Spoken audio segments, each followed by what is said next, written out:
आज का जो टॉपिक है वो ये है कि ऑब्जर्वेशन और सीइंग में डिफरेंस क्या है। What is the difference between observation and seeing. कई लोग ये सोचते हैं कि अगर हम देख रहे हैं तो वही ऑब्जर्वेशन है, जबकि बहुत ही क्लियर डिस्टिंक्शन रखना जरूरी है कि ऑब्जर्वेशन और वॉचिंग में या सीइंग में डिफरेंस क्या है। देखिए, आप एक एक्सपेरिमेंट करेंगे अभी, ठीक है। आपको अपना ध्यान आंखें बंद करनी है। पहले आप सब लोग अपनी आंखें बंद कर लीजिए। आपको अपना ध्यान अपने दाएं पैर के अंगूठे पे देना है। दाएं पैर का अंगूठा यानी the right leg, right thumb, the right thumb of the right leg. अब वहां पे टेम्परेचर क्या है? क्या टेम्परेचर हल्का सा ठंडा है? क्या टेम्परेचर मीडियम है या न्यूट्रल है या समझ नहीं आ रहा है या गर्म है? अब अपना ध्यान आप मेरी वॉइस पे वापस ला सकते हैं। तो जैसा कि आपने देखा कि हमें पता है, यानी हमारे सबकॉन्शियस माइंड को पता है कि टेम्परेचर क्या है, लेकिन हमें नहीं पता है। हमें तब पता चलेगा जब हम उस पर ध्यान देंगे। इसको बोलते हैं ऑब्जर्व। ये सिंपल ऑब्जर्वेशन है। नीचे सड़कों पे ट्रक निकल जाते हैं, टेम्पो, ऑटो सब निकल जाते हैं, लेकिन हम कभी उस पर ध्यान नहीं देते। पर अगर हम कभी ध्यान दें तो हम देखेंगे कितना सारा ट्रैफिक निकल रहा है, राइट। तो ध्यान का मतलब है जब आप किसी चीज पर कॉन्शियसली फोकस कर रहे हो तो वो आपकी कॉन्शियस मेमोरी में आ जाएगा, और जब आप किसी चीज पे सबकॉन्शियसली फोकस कर रहे हो तब वो आपकी सबकॉन्शियस मेमोरी में आएगा।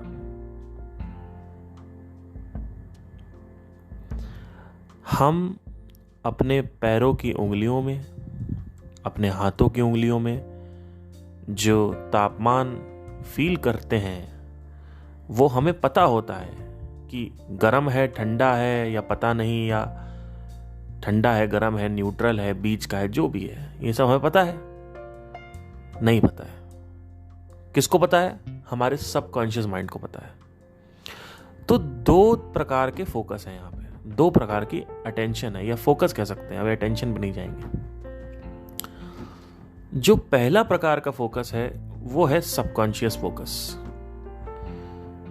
नॉर्मल कुछ भी हो रहा है, एसी की आवाज है, पंखे की आवाज है, ये सब आवाजें हमारे अंदर जा रही हैं। हम कुछ देखते हैं, हमारे अंदर जा रहा है। वही जो शर्लॉक होम्स अगर किसी को देखेगा और मैं देखूंगा तो मेरे में जमीन आसमान का अंतर होगा, क्योंकि शर्लॉक होम वो चीजें देख लेगा जो चीजें मैं देख नहीं पा रहा हूं। लेकिन हम लोग देख एक ही सब्जेक्ट को रहे हैं, हम देख एक ही इंसान को रहे हैं, लेकिन वो कुछ ऐसा देख लेगा जो मैं नहीं देख पाऊंगा, क्योंकि उसकी ऑब्जर्वेशन काफी अच्छी है, ठीक है। तो अब एक तो हो गया सबकॉन्शियस ऑब्जर्वेशन, एक हो गया कॉन्शियस ऑब्जर्वेशन। सबकॉन्शियस फोकस जो होता है वो ये है कि भैया अपने आप हो रहा है, उसमें कुछ करने की जरूरत नहीं है, बैठे हुए रिकॉर्ड हो रहा है। लेकिन ये रिकॉर्डिंग जो है ये एक्सेसिबल नहीं है, ठीक है। ध्यान को अपना बढ़ा लेना, मैं बार बार रिपीट नहीं करूंगा, ठीक है। मैं थोड़ा सा इधर से एफर्ट देता हूं तो आप लोग भी एफर्ट दिया करो, बिकॉज मुझे ना बार बार रिपीट करना, फिर वो फ्लो खराब हो जाता है। सबकॉन्शियस जो फोकस है हमारा, वो फोकस नॉर्मली होता ही है, रिकॉर्डिंग होती रहती है। लेकिन वो रिकॉर्डिंग एक्सेसिबल नहीं है। वो रिकॉर्डिंग एक्सेसिबल क्यों नहीं है? क्योंकि हमने उस पर फोकस नहीं किया है। ध्यान देना, बहुत बड़ी चीज बता रहा हूं। आप सब कुछ रिकॉर्ड कर रहे हो लेकिन एक्सेसिबल नहीं है। वही चीजें एक्सेसिबल हैं जो कॉन्शियसली फोकस करी गई हूं, उसके अलावा कुछ और एक्सेसिबल है ही नहीं। और बताओ क्या एक्सेसिबल है? यानी वही मेमोरी जो कॉन्शियस फोकस के थ्रू भीतर गई है, वो ही मेमोरी केवल आप पकड़ सकते हो, वही मेमोरी केवल आप डिटेक्ट कर सकते हो, वही मेमोरी केवल आप रिट्रीव कर सकते हो। उसके अलावा सबकॉन्शियस मेमोरी रिट्रीव। इसी वजह से कहते हैं ब्रेकअप को देखो, इसी वजह से कहते हैं कोई मर गया उसके बाद जो दर्द हो रहा है उसको देखो, कि क्या मुझे उस लड़की की याद क्यों आ रही है? क्या मुझे उस लड़की की याद इस वजह से आ रही है कि मुझे उससे प्यार है, या फिर वो मेरे को छोड़ के चली गई, मुझे उसकी आदत पड़ी हुई थी, उससे मुझे प्यार की याद आ रही है, या फिर मुझे इससे तकलीफ हो रही है कि वो किसी और से शादी कर रही, वो उसको छुएगा, उसके शरीर के साथ खेलेगा, तो आपको इससे तकलीफ हो रही है। तकलीफ हो किससे रही है? या इन सारी बातों को सोच के हो रही है, या कोई एक बात को सोच के हो रही है? ये है ऑब्जर्वेशन। क्या हो रहा है अंदर? सब लोग कह रहे हैं कि डांस क्लास ज्वाइन कर ले, जिम क्लास ज्वाइन कर ले, इधर चला जा, उधर चला जा, यहां चला जा, वहां चला जा, सही हो जाएगा। अपने ध्यान को टीवी लगा ले, मूवी देख ले, गाने सुन ले। आपने सब कुछ करके देखा तो आपने एक चीज हमेशा नोट करी कि मैंने सब कुछ करके देखा है पर अंदर कोई असर नहीं हो रहा है। आधे घंटे के लिए मेरा ध्यान भटक जाता है, लेकिन फिर वही लड़की मुझे याद आ जाती है।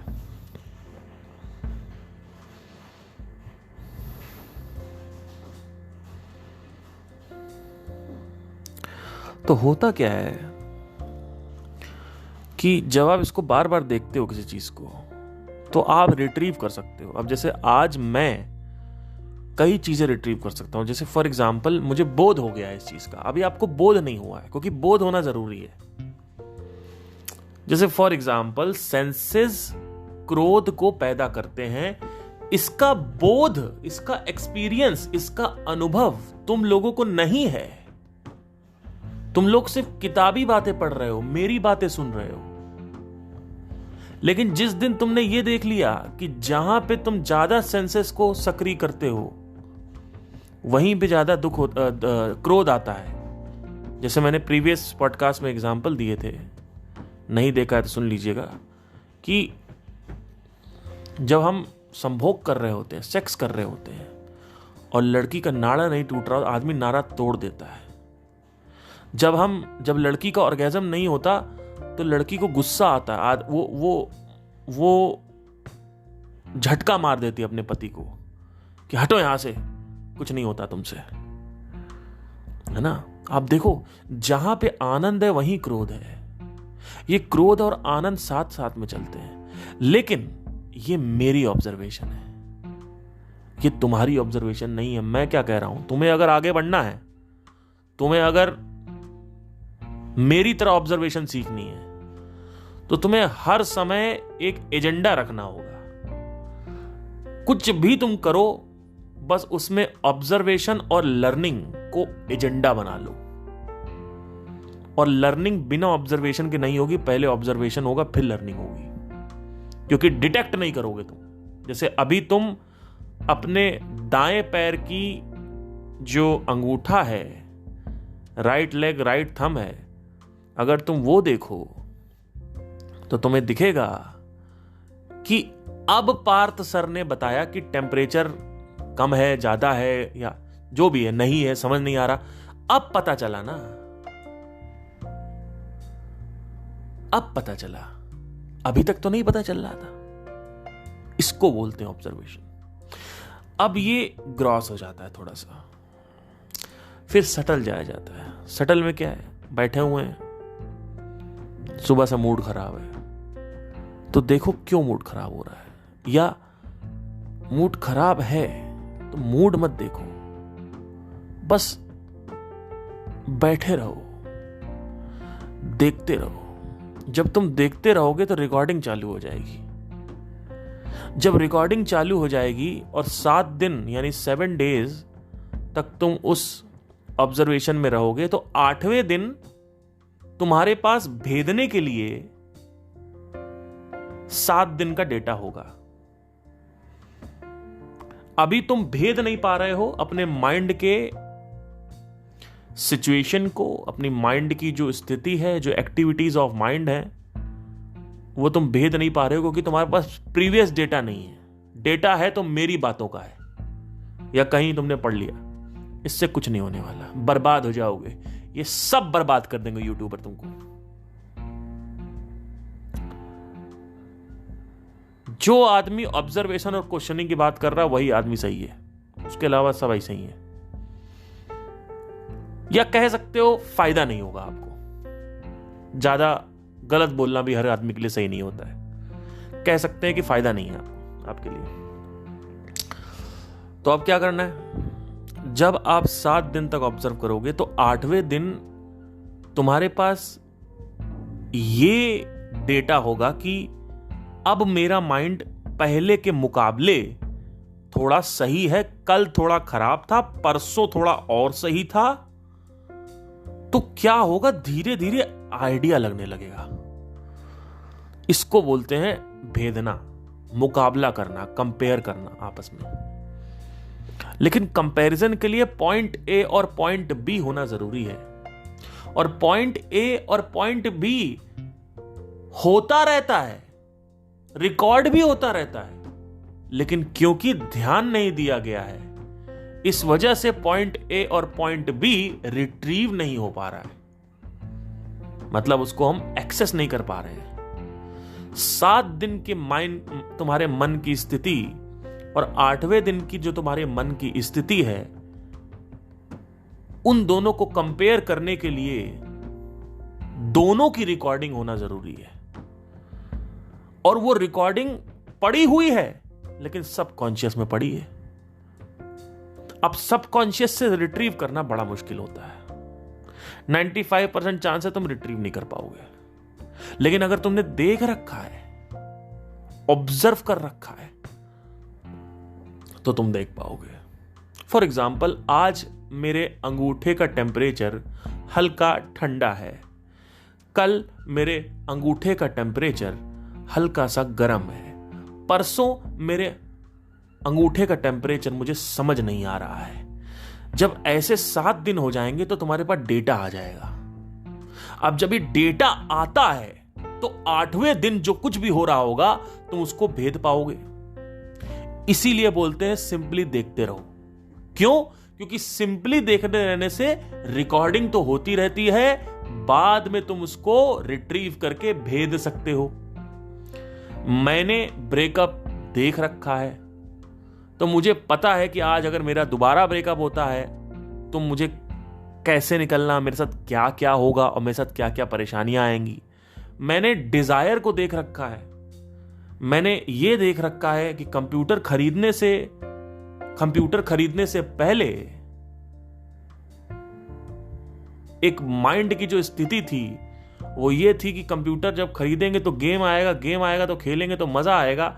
लेकिन देखा 10-15 दिन में वो गेम का नशा उतर गया और उसके बाद फिर माइंड ने एक और डेटा बना लिया, एक और इल्यूजन बना लिया। वो ये था कि मुझे बाइक लेनी है। अब जब मैंने बाइक लेने से पहले मैंने बाइक के साथ मैं क्या करूंगा उसके सपने देखे। जब बाइक खरीद ली तो बाइक में भी वो चीज नहीं थी। अब मुझे धीरे धीरे समझ आने लगा था कि जो तीसरा है यानी लड़की, वो भी शायद यही होने वाला है। जब लड़की के साथ किया, लड़की को ढूंढा, उसके साथ रिलेशनशिप में फाइनली उसको पटा लिया, गया तो देखा कि 10-15 दिन में तो बोर नहीं हुए, लेकिन 6-7-8 महीने में वापस थोड़ा सा एक्साइटमेंट खत्म हो गया और वो खुशी नहीं थी। फिर वहां से एक क्वेश्चन उठा कि जब साला मैंने कंप्यूटर खरीदा तब 10 दिन का मजा था, बाइक खरीदा तब 10 दिन का मजा था, लेकिन ये साला लड़की में 6 महीने का नशा कैसे हो गया। वहां से जब और एक्सप्लोर किया तो समझ आया कि लड़की हाईली सोफिस्टिकेटेड गैजेट है और कंप्यूटर सिंपल गैजेट है। तो ये स्टिमुलस पे डिपेंड करता है, यानी जो सेंसरी ऑब्जेक्ट है उस पे डिपेंड करता है कि अगर वो बड़ा है तो ज्यादा समय तक मजा आएगा, अगर वो छोटा है तो। धीरे धीरे ऐसे करते करते मुझे एहसास होने लगा, जब मैंने सिंगिंग करी और सिंगिंग में फाइनली मेरे यूट्यूब पे व्यूज आए, फाइनली जब मुझे एक्सप्रेशन हुआ मेरे डिजायर्स का, तब मैंने इस दौरान ये सारी जो चेन चल रही थी, ये सारी जो यात्रा चल रही थी, इस दौरान मेरे अंदर ऑब्जर्वेशनल आई खुली हुई थी। तो रिकॉर्डिंग होती रही तो भेद पाए। लेकिन तुम लोगों के साथ प्रॉब्लम क्या है? तुम लोग के साथ प्रॉब्लम क्या है? लोगों के साथ प्रॉब्लम क्या है कि वो रिकॉर्डिंग करते ही नहीं है। वो सोचते हैं हम देख रहे हैं तो रिकॉर्डिंग हो रही है। उनसे पूछो आपका ब्रेकअप हुआ था कैसा लगा था? सर बहुत खराब लगा था। अच्छा कौन से दिन लगा था बताओ जरा। पता नहीं सर, शुरू से ही लग रहा था। ठीक है, लेकिन किस वजह से लग रहा था? सर खराब लग रहा था बस, पता नहीं किस वजह से। क्या इस वजह से लग रहा था कि तुम्हें उसकी याद आ रही थी, या इस वजह से लग रहा था कि वो लड़की किसी और के साथ सो रही होगी, या ये स्विच होता रहता था कि मंडे को याद आ रही है, परसों अलग लग रहा है, तरसों अलग लग रहा है, फिर अलग लग रहा है, अलग लग रहा है। क्या हो रहा था ऐसा? तो क्या ये रिकॉर्डिंग पड़ी हुई है? नहीं पड़ी हुई है। क्यों? क्योंकि उसका डिजायर ही नहीं रिकॉर्डिंग करने का। रिकॉर्डिंग करने का डिजायर ही नहीं है। रिकॉर्डिंग कैसे होती है? ऑब्जर्व करके। लोगों को लगता है रिकॉर्डिंग हो रही है, उनसे पूछो कि कैसा लगा, तो वो फीलिंग बता देंगे। वो प्रोसेस नहीं बता पाएंगे, वो फीलिंग बता देंगे। मैं जब गया तो मैंने देखा कि शुरू के 4 महीने में आप कुछ भी कर लो, आपका जो दर्द है वो अटल है, लेकिन 6ठे महीने से इंटेलेक्चुअल एबिलिटी आ जाती है आपकी कि आपको अब इसी में रहना है या बाहर आना है। तो ये कैसे हुआ? अब मुझे याद है ये सब कुछ। क्यों? क्योंकि ऑब्जर्व कर रहे थे। लोग लगता है हम देख रहे हैं रिकॉर्डिंग हो रही। बेवकूफ हो क्या? तुम्हारे गुरु ने तुम्हें लेक्चर दिए, लेकिन तुम्हें यह नहीं बताया कि ऑब्जर्वेशन, क्योंकि उनको खुद ही नहीं पता है ऑब्जर्वेशन क्या होती है। शास्त्र पढ़ रहे हैं बैठे बैठे और गाली गलौज करते हैं, उसके बाद बुद्धि है ही नहीं। कमेंट पढ़ेंगे, उसको कुछ और मतलब निकाल लेंगे कमेंट का, फिर मेरे से पूछेंगे कि आपने ऐसा क्यों बोल दिया। अरे भैया पढ़ो तो पहले, क्या बोल रहा हूं मैं? कुछ और ही मतलब निकाल दिया। अपने आप को विद्वान समझ रहे हैं। कंपेयर करेंगे कि इनको कम आता, हमें ज्यादा आता, उनको ज्यादा आता, हमें कम आता। यहां कंपेयर करने आए हो कि सीखने आए हो? और ये बड़ा छोटा क्या होता है कि वो बड़े हो गए हम छोटे हो गए, वो छोटे हो गए हम बड़े हो गए, यही करने बैठे हुए हो? और कोई तुम्हारे पास काम धंधा नहीं है क्या? लाइफ ये है कि मुझे ज्यादा आता है तुम्हें आता है? या लाइफ को ऐसे देखा जाता है, या फिर लाइफ को ऐसे देखा जाता है कि भाई मैं एक बच्चा हूं और मुझे सच में कुछ नहीं आता, मुझे सीखना है। जाके भिड़ जाएंगे। क्यों भिड़ रहे हो? तुम्हारे पास इतना टाइम है लोगों से बहस करने का कि जीवन क्यों होता है। वो आपस में डिस्कस करके क्या हो जाएगा?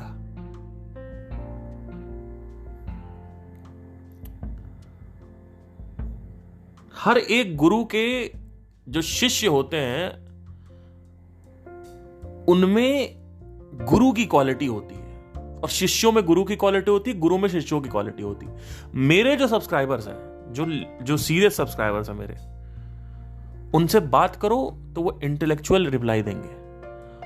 पल्ली साइड के कोई सब्सक्राइबर, आचार्य के कोई आ गए तो उनसे बात करो तो वो टॉपिक घुमा देंगे, वो मेरे तर्क का वितर्क नहीं दे पाएंगे। और वितर्क अगर दे दिया तो they will be getting destroyed, because उनको टॉपिक समझना नहीं है।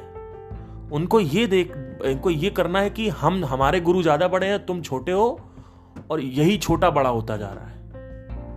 वही हिंदू मुसलमान में यही होता है, हमारा धर्म ज्यादा अच्छा है, उनका धर्म खराब है, यही हो रहा है। छोटा बड़ा छोटा बड़ा छोटा बड़ा छोटा बड़ा कर रहे हो।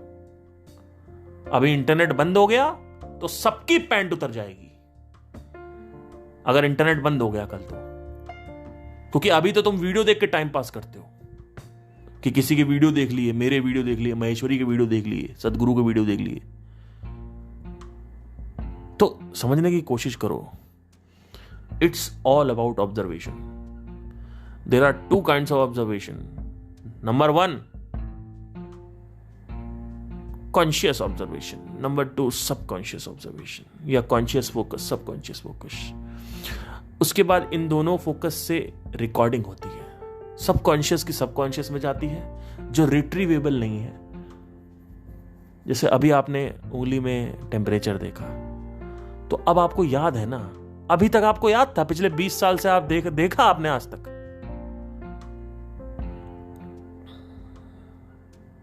अब आपको लग रहा हाँ यार आज मेरे अंगूठे में ना थोड़ा गर्माहट ज्यादा है, थोड़ा ठंड ज्यादा है, थोड़ा गर्माहट ज्यादा, अच्छा कल कम थी आज ज्यादा है, अच्छा परसों के मुकाबले। धीरे धीरे डेटा आने लगेगा, ये मैप बनने लगेगा आपका पूरे के पूरे। ऐसे ही माइंड का भी मैप बनता है कि जैसे मैं सेक्स कर रहा हूं, मैं ऑब्जर्व कर रहा हूं, तो मुझे समझ में आ रहा है साला जहां पे परम सुख है वहीं पे परम क्रोध भी है। ये एक नई ऑब्जर्वेशन आपको बता रहा हूं मैं, अभी मेरी ऑब्जर्वेशन नई हुई है। तो अब आप कहोगे ऑब्जर्वेशन करने से लाइफ में कैसे सुधार आता है? अरे भैया धन्य हो, आपके पैर हैं कहां, पता नहीं कहां से आए हो आप लोग। कई लोग बोले ऑब्जर्वेशन छोड़ो, शास्त्रों में क्या लिखा उसको पढ़ो। हर एक जो भी तुम कमेंट कर रहे हो उसको समझाने के लिए आधे घंटे का लेक्चर होना चाहिए, तब तुमको समझ में आएगा तुम्हारी मोटी बुद्धि को कि शास्त्रों को कब पढ़ना है, क्यों पढ़ना है, काहे पढ़ना है। भगवत गीता में अगर मैं लिखा है कि मेरी शरण में आओ तो उसका क्या मतलब, उसमें 15-20 मिनट लगेगा। तो it's like a very vast topic. अब कह रहे हो कि ऑब्जर्वेशन का क्या फर्क है? अरे भैया ऑब्जर्वेशन अगर तुमने कर ली ना तो तुमने लर्निंग कर ली। जैसे ऐसे तुम ऑब्जर्व करते जाओगे माइंड की फितरत खुलती जाएगी तुम्हारे सामने, नेचर खुलता जाएगा। माइंड का नेचर क्या, अच्छा ये भी होता है, अच्छा ऐसे होता है, अच्छा ऐसे होता है, अच्छा पहले ये होता है फिर ये। जो फंक्शनैलिटी है, जो काम करने की चलन है, जो काम करने के कानून है, जो काम करने की प्रक्रिया है, मन की, शरीर की, इंद्रियों की, वो समझ आने लगती है। अब आप कहोगे वो तो बुक से भी पढ़ लेंगे ना, वो तो महेश्वरी से भी सीख लेंगे ना।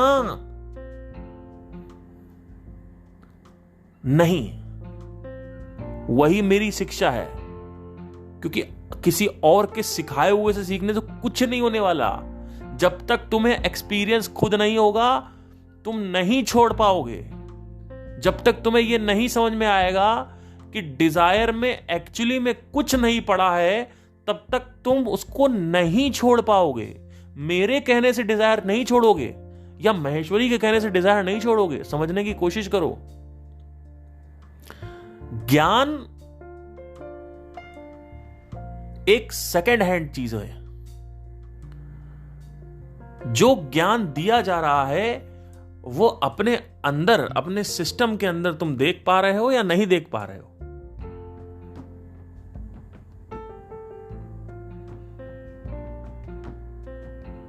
ये होता है रियल ऑब्जर्वेशन।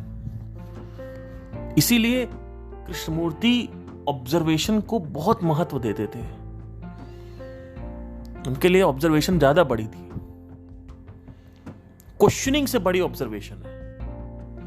क्योंकि जब तक ये ऑब्जर्वेशन ही नहीं होगी कि डिजायर क्या कर रहा है, कंप्यूटर लेने के पहले क्या स्थिति थी, कंप्यूटर लेने के बाद क्या स्थिति है, जब तक ये रिकॉर्डिंग नहीं मिलेगी तब तक क्वेश्चनिंग कहां से आएगी कि कंप्यूटर में तो सुख नहीं है तो सुख कहां है। ये क्वेश्चनिंग तो तब आएगी ना जब तुम्हें दिखे कि कंप्यूटर में सुख नहीं है, जब तुम्हें दिखे कि गेमिंग में सुख नहीं है, जब तुम्हें दिखे कि औरत में सुख नहीं है, तभी तो आएगी ना ये क्वेश्चनिंग।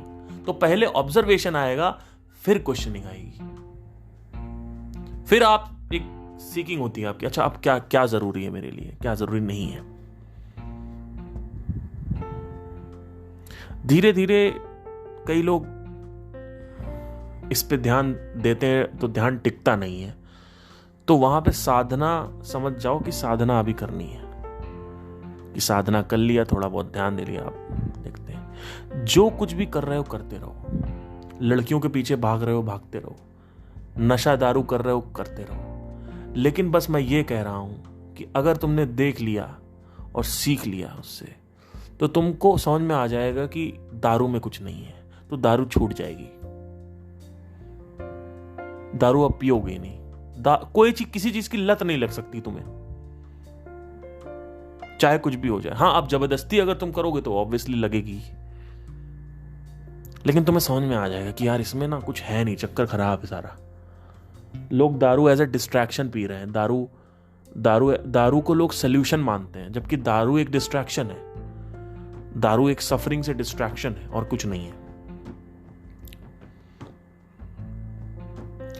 तो ऑब्जर्वेशन से रिकॉर्डिंग होती है, रिकॉर्डिंग से डेटा कलेक्ट होता है, जब डेटा कलेक्ट होता है तो नया डेटा जो आता है उसके साथ तुम उसको भेद सकते हो और उससे एक बहुत ही अच्छी लर्निंग होती है, जिससे तुम्हारा जो जीवन है उसमें वृद्धि होती है, जिसको ग्रोथ बोलते हैं, कि आप इवॉल्व होते चले जाओगे, आप बड़ी तेजी से इवॉल्व होगे, आप रोज का रोज इवॉल्व होगे। जैसे आज से कुछ 2 साल पहले की बात है, मेरे अंदर एक डिज़ायर था कि मुझे 2 साल नहीं 4 साल पहले की बात है कि मुझे बच्चा पैदा करना है। मतलब एक होता है ना कि काफ़ी प्राइवेट चीज़ है ये, मतलब कई लड़कों को नहीं होता बट मुझे होता था। 4-5 साल पहले की बात है। बचपन से ही मैं सोचता आ रहा हूँ, नाम वाम भी सोच लिए थे कि अगर मेरा बच्चा होगा तो मैं ये नाम रखूँगा, उसकी आंखें ऐसे होंगी, हमारा बच्चा होगा, फैमिली होगी। आज मैं जब ये देखता हूं तो मेरे अंदर से जब एक क्वेश्चन उठता है कि मैं क्यों सोचता था, तो मेरे अंदर से एक आंसर आता है, वो यही है कि मैं ये सोचता था कि जो फैमिली लाइफ होती है ना उसमें खुशी होती है, अपना बच्चा, अपनी औरत। लेकिन जैसे जैसे मैं मैच्योर होता गया, लड़कियां मेरे जीवन में आती गई, चीज़ें मेरे जीवन में आती गई, कंप्यूटर हो गया, बाइक हो गया, ट्रैवलिंग हो गया, मेरा जो पैशन है उसको एक्सप्रेस करना हो गया, जैसे सिंगिंग हो गई या यूट्यूब हो गया, या उस पर सिंगिंग को यूट्यूब पे डालना, लोगों को पहुंचाना, स्टेज शोज़ करना। मुझे स्टेज शोज़ करने का शुरू से शौक था। आज मैंने पिछले 3 साल से इतने मतलब ऑलमोस्ट 150 के ऊपर स्टेज शोज़ कर चुका हूँ मैं पिछले 2 साल में। सब कुछ कर चुका हूँ, ऑडियंस सामने है, ऑडियंस गा रही है, मैं गा रहा हूँ, ऑडियंस सुन रही है, सारे डिज़ायर करके देखे। आज 27-28 साल की उम्र में मुझे समझ में आता है कि यार ये जो बच्चा वाला है ना मामला, भाई ये भी फंसा रहा है। मुझे लगता नहीं है कि भाई ये कुछ इसमें कुछ वैसा कुछ होगा, वैसा कुछ मजेदार या कुछ सुख है इसमें, या एक संतुष्टि है, आनंद है, या मन की शांति है। ये सब जो कुछ भी आप सोचते हो, मुझे लगता नहीं है ये होगा। ये कैसे समझ में आ रहा है? क्योंकि आज तक जो कुछ भी मैंने अचीव किया है उसको ऑब्जर्व किया है। इस वजह से मेरे पास डेटा बहुत भारी पड़ा हुआ है। तो हर चीज अचीव करने की जरूरत नहीं है। प्राइवेट जेट खरीदने की जरूरत नहीं है। होंडा सिटी खरीद के समझ में आ जाएगा, है ना? तो धीरे धीरे ऐसे लोग कहते हैं सब कुछ एक्सप्लोर करना है। नहीं, सब कुछ एक्सप्लोर नहीं करना है। तो अब कुछ लोग जंप लेते हैं कि यार आप तो शादी का अगेंस्ट हो, बच्चों के अगेंस्ट हो। नहीं भाई, मैं नहीं हूं। मैं बस ये कह रहा हूं कि तुम शादी करते हो सुख के लिए, ये प्रॉब्लम है। तुम्हें शादी करनी है ये जान के कि शादी के बाद की जो रियलिटी है वो सिर्फ सुख नहीं है। इनफैक्ट सुख जो है वो महीने में 1-2 बार मिलेगा तुम्हें, 2-3-4 बार मिलेगा। ये कहां से समझ में आएगा तुम्हें? जब तुम लिव इन रिलेशनशिप में रहोगे या लॉन्ग टर्म रिलेशनशिप में रहोगे। जैसे मैं कॉलेज में जो मेरी गर्लफ्रेंड थी उसके साथ 2 साल में रिलेशनशिप में था, तो हम लोग वो सब करते थे जो एक पति पत्नी करते हैं, ठीक है। नॉट एवरीथिंग, बट इतना कि हाँ समझ में आ जाए, ठीक है। तो एक पार्ट रह गया था, वो था सेक्स। तो मेरी गर्लफ्रेंड ने बोल दिया था कि मैं तुम्हारे साथ सेक्स नहीं कर सकती हूँ, बिकॉज मुझे शादी करनी किसी, मतलब जब तक हमारी शादी फिक्स नहीं होगी तो। और उसके माइंड में था कि हमें नहीं करना है। मैंने कहा ठीक है, बट उसके साथ सब कुछ किया। मतलब वो एक बार मेरे हॉस्टल के सामने खड़ी थी, रो रही थी, और मेरी उससे कुछ लड़ाई हुई थी। मैं दारू पी के सो गया हॉस्टल में। उसको लगा कि मैं कहीं भाग गया, तो वो हॉस्टल के सामने बारिश में खड़ी रही 6 घंटे, जब तक मैं सो के रात में उठा हूँ। सुबह में सो गया था 10 बजे, सुबह 10 बजे ही दारू पी ली मैंने, और रात में मैं वही उठा शाम को 5-6 बजे तक। तो मुझे पता चला कि वो 3 बजे से हॉस्टल की खिड़की के बाहर खड़ी हुई है। अब वो हॉस्टल की खिड़की के बाहर खड़ी है और वहीं पे वो रो रही है और बैठी हुई है कि मैं कब निकलूंगा, हो सकता है ना। तो वो इस लेवल पे शुरू में मेरा उसका कनेक्शन था, ठीक है। अब मैं बाहर निकला तो उससे मिला तो थोड़ा सा लड़ा उसने, फिर रोने लगी चिपक के मेरे से कि तुम ऐसे करते हो मेरे साथ, अब मत करना ऐसे कभी जिंदगी में, अब तुम ऐसे मत कर। तो व्हाटएवर जो ये सब मैं जी चुका हूं। आपको मैं अभी बताऊंगा अगर डिटेल टू डिटेल, तो आप सैड हो जाओगे, कहोगे यार ये तो बड़ी अच्छी लव स्टोरी है या व्हाटएवर। क्या बताऊं आपको मैं, है ना। फिर धीरे धीरे जब ये चीजें होने लगी रोजमर्रे में, जब रोज मैं उसके साथ ही होने लगा तो ये अच्छा था, मतलब ठीक है। लेकिन फिर वो धीरे धीरे उसने, मतलब जो भी है, मतलब anyway let's not go into that.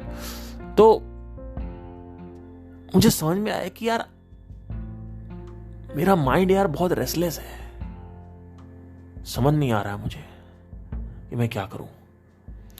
तो ये धीरे धीरे जब ये समझ में आने लगा तो डेटा गैदर होता गया।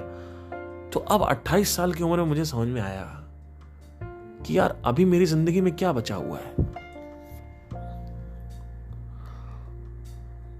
ऑलमोस्ट देखा जाए तो वही एक बच्चा पैदा करना है, और शादी के बाद की जो लाइफ है वो देखनी है, जीनी है। और मुझे पता है क्या आने वाला है, मुझे अच्छे से पता है क्या आने वाला है। मैं ये नहीं कह रहा हूं कि दुख ही दुख है, और मैं ये भी नहीं कह रहा हूं कि सुख ही सुख है। मैं ये नहीं कह रहा हूं कि सब कुछ अच्छा ही रहेगा। तुम लोग के साथ प्रॉब्लम क्या है कि 100% तुम लोग जो सोचते हो ना माइंड में शादी के बारे में या बच्चों के बारे में, तुम सिर्फ पॉजिटिव साइड देखते हो। मतलब तुम नेक्टर, जो ऊपर का जो जूस है ना, वो देखते हो, पर नीचे क्या क्या ऑब्स्टेकल्स और क्या क्या लड़ाइयां भी होती हैं। हो सकता है कि तलाक भी हो सकता है। तुम तो यही सोच के जा रहे हो तलाक नहीं होगा। क्यों तुम ये सोच के जा रहे हो कि शादी चलने वाली है? क्यों तुम हर एक पॉसिबिलिटी के लिए ओपन नहीं हो? इसी को बोलते हैं रियलिटी डिस्टोर्टेड माइंड। तुम्हारा माइंड जो है ना, वो सिर्फ और सिर्फ एक पार्ट को पकड़ के बैठा हुआ है, जबकि वो पार्ट भी अगर देखा जाए तो आपको लग रहा है कि वो पार्ट रेगुलर मिलेगा, जबकि वो सुख रेगुलर नहीं मिलेगा। महीने में 2-3 बार आता है, 4 बार आता है कि आप सुबह उठे, आपको आपकी वाइफ अच्छी लग रही है, आपको अच्छा लग रहा है। बाकी के 26 दिन तुमने सोचे ही नहीं और तुमने कुछ और बना दिया उन 26 दिनों का। वो 26 दिन क्या है? सुख बना दिया तुमने। जबकि उस 26 दिन में लड़ाई हो सकती है, उस 26 दिन में मजा नहीं आ सकता, उस 26 दिन में कुछ भी हो सकता है। तो जब मैं कहता हूं कि शादी को सोच समझ के करो, या शादी के बारे में जब मैं बात करता हूं, तो मैं हमेशा यही कहता हूं कि पूरी रियलिटी देख के जाओ, एक रियलिटी का एक टुकड़ा मत दो, फ्रैगमेंटेड रियलिटी मत देखो एक। और वो जो कुछ भी तुम सोच के जाते हो ना शादी के बारे में, वो नहीं होता है मैक्सिमम टाइम। वो होता है शुरू के 6-7 महीने में, लेकिन बाद में नहीं होता है। और फिर तुम एकदम से शॉक लगता है तुम्हें कि मैं क्या सोच के आया था और क्या मिल रहा है मुझे। मैं क्या कह रहा हूं कि जो कुछ भी तुम्हें मिल रहा है वही सोच के जाओ ना। तुम्हारी अप्रोच गलत है। मैं तुम्हारी अप्रोच को क्वेश्चन कर रहा हूं। मैं शादी को क्वेश्चन नहीं कर रहा हूं, मैं बच्चा पैदा करने को क्वेश्चन नहीं कर रहा हूं। मुझे पता है कि आज अगर मैं बच्चा पैदा करूंगा तो शुरू के 2-3 महीने में मुझे अच्छा लगेगा, खिलाऊंगा, लेकिन फिर इतनी जिम्मेदारियां आ जाएंगी, मैं बंध जाऊंगा। और ये सारे डिजायर मैंने देखा है एक तरफ कि इस सारे, जितना ज्यादा आप डिजायर को पकड़ते हो, जितना ज्यादा कलेक्ट करते हो अपने डिजायर्स को, जितना ज्यादा अपने डिजायर को आप अचीव करते हो, उतना ही ज्यादा जो अल्टीमेट डिजायर है वो आपसे छिनता है। वो अल्टीमेट डिजायर पता है क्या है? वो है फ्रीडम। आप देखो, कार खरीद लो, घर खरीद लो, फिर बच्चों को पढ़ाई का कर लो, आप देखो बंध जाओगे आप हर तरफ से। हर तरफ से आप बंध जाओगे। आपने शादी किया, अब आपने शादी के लिए लोन लिया था, अब आपको वो देना है। चलो फिर ठीक है, लोन नहीं भी लिया तो तुमने गाड़ी उठा ली, कुछ तो तुम ऐसा कर लोगे कि तुम्हारी फ्रीडम कॉम्प्रोमाइज हो जाएगी। फिर तुम एक दिन रात में बैठ के सोच रहे होगे, अरे यार मैं ना एक जेल में बंद हूं साला, ना मैं जॉब छोड़ सकता हूं क्योंकि ईएमआई कौन देगा फिर।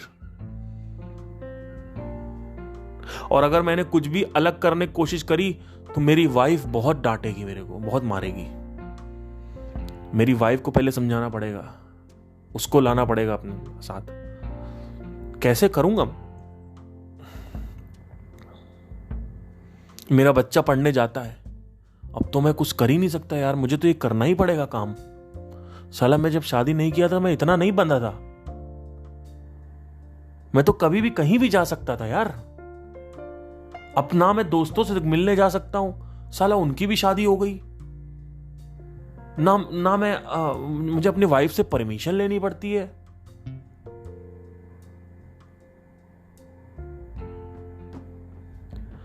तो आदमी बंद जाता है हर तरफ से।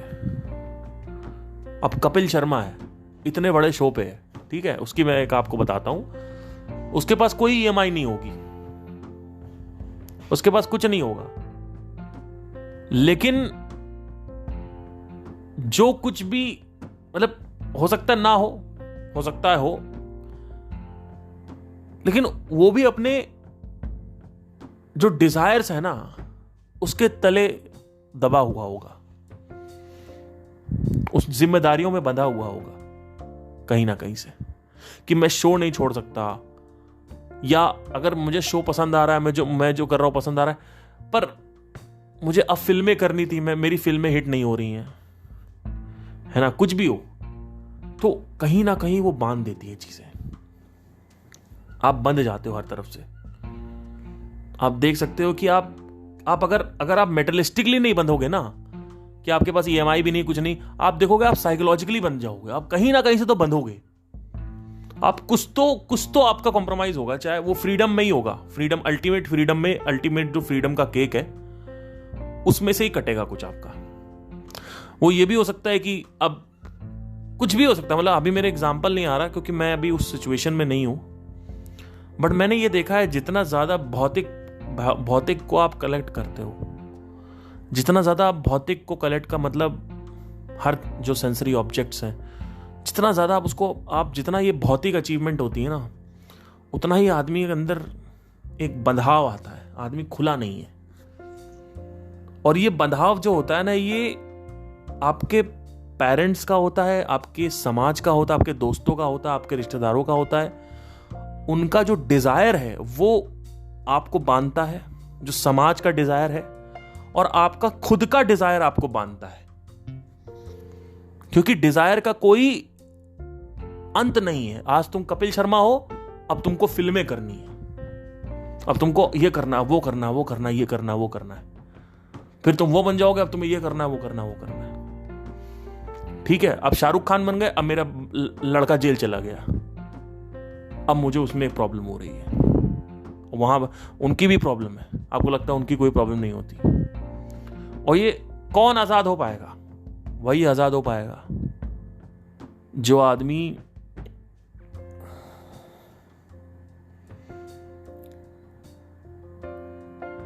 डिजायर को छोड़ने के लिए रेडी हो। और कौन डिजायर को छोड़ने के लिए रेडी हो पाएगा? जो बड़ी पिक्चर देख चुका हो। और बड़ी पिक्चर क्या है? वो ये है कि तुम सोर्स ऑफ क्रिएशन हो। ये बड़ी पिक्चर है। और जब ये समझ में आ जाता है तो डिजायर विजायर छूटने लगता है धीरे धीरे। फीवर, इसको वैराग्य बोलते हैं, एक स्टेज होती है। फिर डिजायर तुम्हें पैटी लगने लगता है, छोटा लगने लगता है यार ये कुछ नहीं है यार, इसमें क्या है, बकवास है ये तो। क्योंकि आज तक मैं इतने डिजायर पूरे करके देख भी लिया।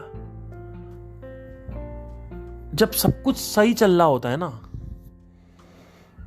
तो हमें लगता है कि हमने जीत लिया दुनिया। जीवन तो हमारे कदमों के नीचे है। उसी वक्त कुछ बीमारी लग जाएगी, घर में किसी की मौत हो जाएगी, या बच्चे को ही बीमारी हो गई। बहुत बड़े बड़े लोग हैं, उनके बच्चे टेढ़े मेढ़े पैदा हो जाते हैं। अब करो इलाज, तुम लगाओ पैसा, कितना पैसा लगाओगे? लगाओ सारे दुनिया का पैसा, कुछ नहीं होने वाला। हो गए परेशान, हो गए।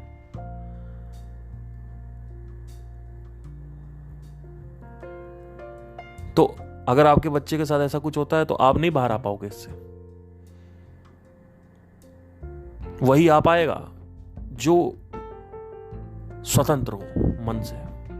उसको तकलीफ होगी, लेकिन डीप विद इन उसको कुछ टच नहीं कर सकता, क्योंकि उसको अल्टीमेट डेस्टिनेशन पता है, अल्टीमेट रियलिटी पता है कि अल्टीमेट रियलिटी है क्या है, ये दुनिया का सच क्या है।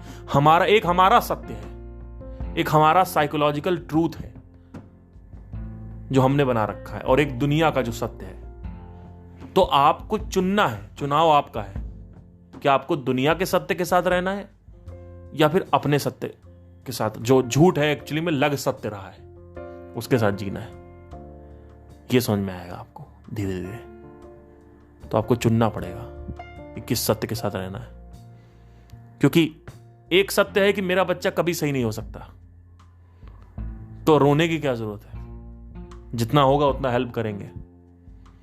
एक सत्य है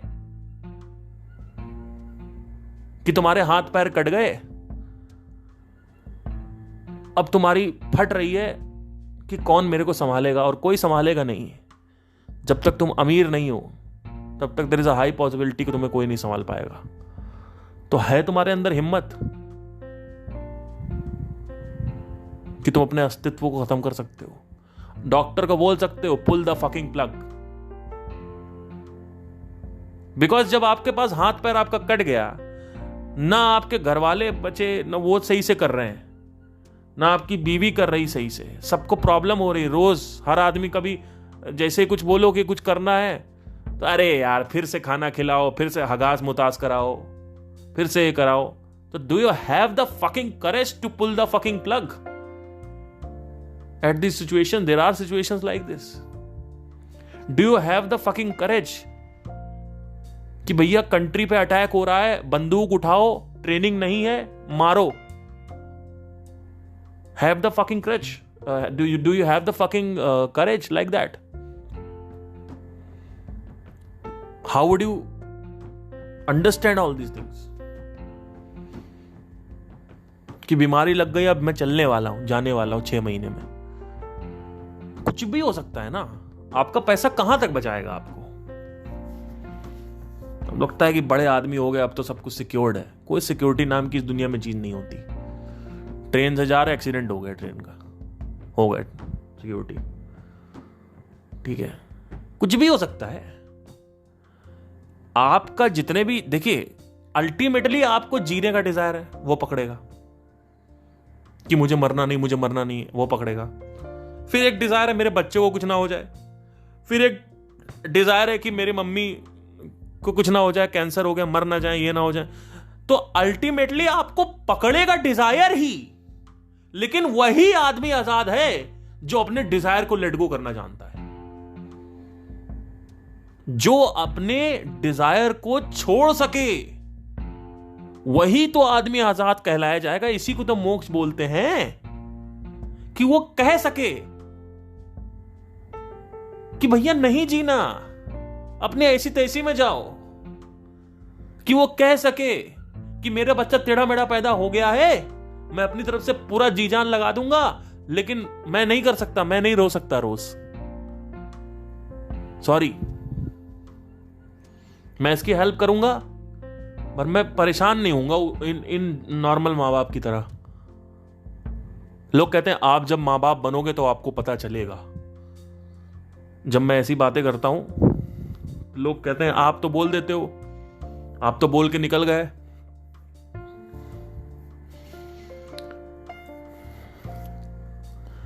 आपको पता चलेगा। मैंने कहा भाई मेरी सिचुएशन को अभी तुमने पता नहीं है कि मैं किस सिचुएशंस में हूं और क्या क्या मैंने लाइफ में देख रखा है, तुम्हें नहीं पता है। जब मैं उससे निकल सकता हूं तो मैं उससे भी निकल जाऊंगा। तुम सोच रहे हो कि मैं सनफ्लावर में पैदा हुआ हूं, मतलब एक मखमल के बिस्तर पे चांदी के चम्मच पे पैदा हुआ हूं मैं, या मेरी जिंदगी में सब कुछ अच्छा ही चला है। जिस ज्वालामुखी में मैं हूं या था आज 14 साल की उम्र से लेकर 23-24 साल की उम्र तक, उस ज्वालामुखी को अगर कोई देख ले और निकल आए तो उससे बड़ी कोई प्रॉब्लम नहीं हो सकती उसकी जिंदगी में।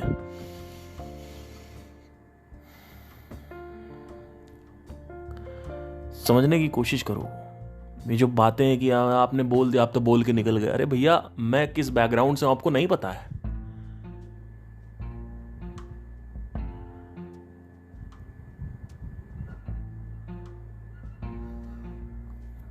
तो you should, if you understand the bigger picture,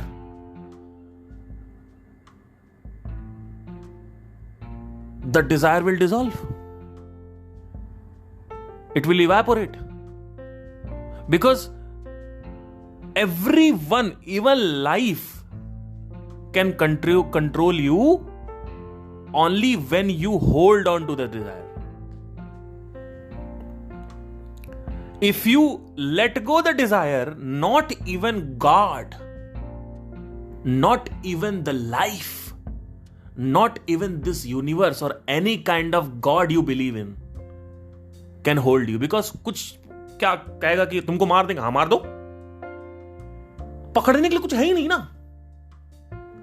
आप पकड़े नहीं सकते। भगवान सामने आ जाएंगे, कहेंगे कि अच्छा तुम्हारा जीवन छीन लूंगा, छीन लो, बीमारी पैदा डाल दूंगा, डाल दो, हाथ पैर कटवा दूंगा, कटवा दो, बच्चे को मार डालूंगा, मरवा दो। पकड़े नहीं सकता कोई कुछ। अब मैं ये नहीं कह रहा हूं भगवान को आप ऐसे बोलो जाके, मैं कह रहा हूं कि ये तो होता ही है। कौन स्ट्रांग हो पाएगा? जिसको भाई वही तो देख पाएगा ना, जिसको पता हो कि वो क्या है। जो उसको पता है वो क्या है तो उसके ऊपर सवार नहीं होता। अभी अब मिस्टर महेश्वरी का अगर हम एग्जाम्पल लें तो वैसे तो वो कहते हैं कि मेरी एक वजह है, लोगों की हेल्प करनी मुझे अच्छा लगता है, लेकिन इंटरनली वो आदमी पैसा क्यों नहीं कमा रहा है? क्योंकि उसको डिजायर पे कंट्रोल है अपने। बहुत खतरनाक आदमी भाई वो, खुद आत्मज्ञान लेके बैठा हुआ है वो आदमी, लेकिन हो सकता है इन फ्यूचर वो एक्सेप्ट करें कि इसके फायदे भी हैं।